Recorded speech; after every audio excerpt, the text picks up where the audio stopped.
तो आज का हमारा टॉपिक है UP board solution class 12 physics chapter 7 प्रत्यावर्ती धारा। तो दोस्तों आज के वीडियो में हम इस चैप्टर के परीक्षा उपयोगी प्रश्नोत्तर को पढ़ रहे हैं जो हमारे बोर्ड एग्जाम के लिए मोस्ट इंपॉर्टेंट क्वेश्चन है। तो दोस्तों आज का जो हमारा प्रश्न है यह प्रश्न हमारा 5 नंबर का है। यह प्रश्न बोर्ड एग्जाम में 5 नंबर का पूछा जाता है। तो आइए देखते हैं प्रश्न हमारा क्या है। देखिए प्रश्न क्या कह रहा है कि एसी जनित्र की रचना एवं कार्यविधि समझाइए। दिष्ट धारा की तुलना में प्रत्यावर्ती धारा के लाभ क्या हैं, जिनके कारण अब आमतौर पर प्रत्यावर्ती धारा ही उपयोग की जाती है, या फिर प्रत्यावर्ती धारा जनित्र का सिद्धांत तथा कार्य प्रणाली चित्र द्वारा समझाइए। तो देखिए यह क्वेश्चन हमारे बोर्ड एग्जाम में 5 नंबर का पूछा जाता है। तो इसका उत्तर हम समझते हैं सरल शब्दों में। देखिए प्रत्यावर्ती धारा जनित्र अथवा डायनमो, ये हमारा हेडिंग है। तो देखिए विद्युत चुंबकीय प्रेरण की क्रिया का सबसे महत्वपूर्ण उपयोग विद्युत जनित अथवा डायनमो में किया जाता है। जो विद्युत चुंबकीय प्रेरण होता है यह एक ऐसी विद्युत चुंबकीय मशीन है जिसके द्वारा यांत्रिक ऊर्जा को वैद्युत ऊर्जा में बदला जाता है।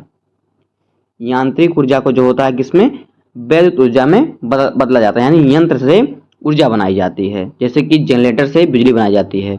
यही है प्रत्यावर्ती धारा को उत्पन्न करने के लिए प्रत्यावर्ती धारा डायनमो तथा दिष्ट धारा को उत्पन्न करने के लिए दिष्ट धारा डायनमो का उपयोग होती है। अब देखिए इसका सिद्धांत क्या है। देखिए जब किसी बंद कुंडली को चुंबकीय क्षेत्र में तेजी से घुमाया जाता है तो उसमें से गुजरने वाला फ्लक्स रेखाओं की संख्या में लगातार परिवर्तन होता रहता है, जिसके कारण कुंडली में वैद्युत धारा प्रेरित हो जाती है। कुंडली को घुमाने में जो कार्य करना पड़ता है अर्थात यांत्रिक ऊर्जा व्यय जो होती है वही कुंडली में वैद्युत ऊर्जा के रूप में प्राप्त होती है। यहाँ पे देखिए ये हमारा है चित्र, ये हमारा चित्र है। यहाँ पे देखिए ये चुंबक है, ये दोनों, ये देखिए चुंबक का ये एस सिरा है, ये इन सिरा है चुंबक का। ये दो चुंबक, एक चुंबक हमारा ये है, एक चुंबक ये है। और देखिए हमारा जब देखेंगे आप तो उसमें जो हमारा मोटर होता है उसमें क्या होता है, चुंबक लगे रहते हैं और बीच में क्या होती है, एक रॉड की डंडी लोहे की होती है और ये इसी प्रकार से क्या होता है, लगातार इससे घूमता रहता है बिजली बनाने पर। तो अगर अब हम जनरेटर में देखें तो जनरेटर में भी ऐसा ही चक्का होता है जो घूमता रहता है जिससे बिजली बनती है। तो आगे देखिए इसकी रचना किस प्रकार से होती है। रचना, इसके मुख्य 3 भाग होते हैं। नंबर 1 क्षेत्र चुंबक। क्षेत्र चुंबक में देखिए क्या है, यह एक शक्तिशाली चुंबक NS होता है, अभी आपने देखा चित्र में। इसके द्वारा उत्पन्न चुंबकीय क्षेत्र की बल रेखाएं चुंबक के ध्रुव से S की ओर होती हैं। यहाँ पे देखिए चित्र में आप, हमारा क्या है, एक N है और एक S है। S की चुंबकीय धाराएं होती हैं N से S की तरफ होती हैं। यहाँ से देखिए इस प्रकार से। आगे देखिए, अब देखिए दूसरा हमारा है आर्मेचर। देखिए चुंबक के ध्रुवों के N बीच में पृथककृत तांबे के तारों की एक कुंडली ABCD होती है जिसे आर्मेचर कुंडली कहते हैं। सर्दी वलय है, कुंडली कई फेरों की होती है तथा ध्रुवों के बीच क्षैतिज अक्ष में जल के टरबाइन से घुमाई जाती है।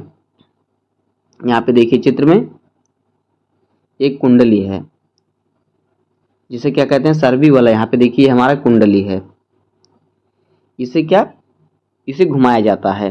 जो सर्पी वाला है ये कुंडली है, इसे क्या किया जाता है, घुमाया जाता है। आगे देखिए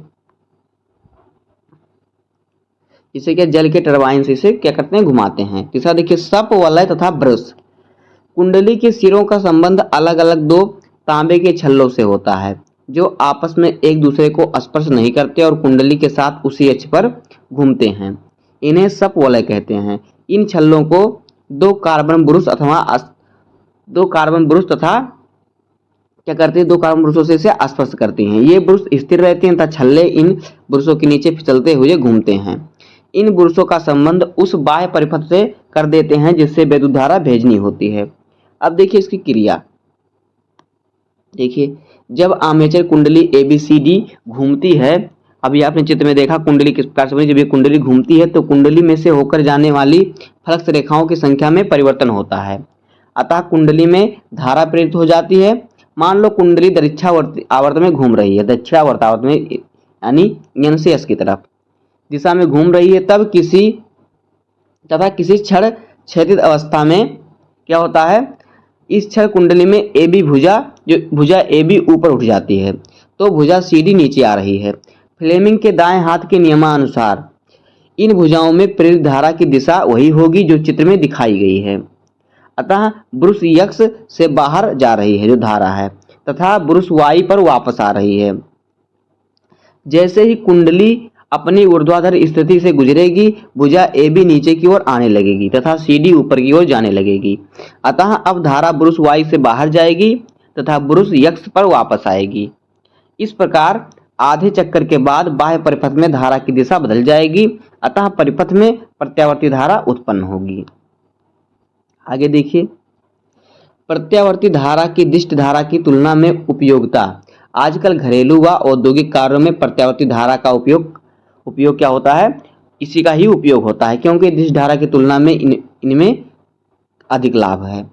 तो आगे देखिए इसमें लाभ क्या क्या है। नंबर 1, प्रत्यावर्ती धारा को पावर हाउस से किसी स्थान पर ट्रांसफार्मर की सहायता से उच्च वोल्टेज में भेजा जा सकता है। देखिए जो हमारे घर में लाइट चलती है प्रत्यावर्ती धारा है, तथा वहां इसे पुनः निम्न वोल्टेज पर लगाया जा सकता है।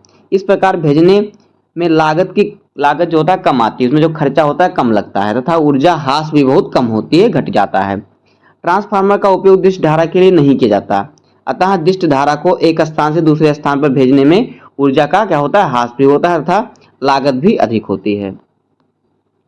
आगे देखिए, प्रत्यावर्ती धारा को चौक कुंडली द्वारा बहुत कम ऊर्जा द्वारा ह्रास पर नियंत्रित किया जा सकता है, जबकि दिष्ट धारा ओमीय परपथ द्वारा नियंत्रित की जा सकती है, जिसमें अत्यधिक ऊर्जा का ह्रास होता है। तीसरा देखिए, प्रत्यावर्ती धारा वाले यंत्र जैसे कि विद्युत मोटर दिष्ट धारा वाले यंत्र की तुलना में सुदृढ़ और सुविधाजनक होते हैं। चौथा नंबर देखिए, जहां दिष्ट धारा की आवश्यकता होती है, जैसे कि विद्युत अपघटन में, संचायक में, सेलों को आवेशित करने में, वैद्युत चुंबक बनाने में, वहां दिष्ट धारा जो दिष्टकारी द्वारा प्रत्यावर्ती धारा को सुगमता से दिष्ट धारा में बदल लिया जाता है। तो दोस्तों इस प्रकार से है प्रत्यावर्ती धारा के लाभ। उम्मीद है कि आपको वीडियो पसंद आया होगा। अगर आपको वीडियो पसंद आया हो तो वीडियो को लाइक कर दीजिएगा, चैनल पर नए सब्सक्राइब कर दीजिए। मिलते हैं किसी नेक्स्ट वीडियो में, तब तक के लिए धन्यवाद। जय हिंद।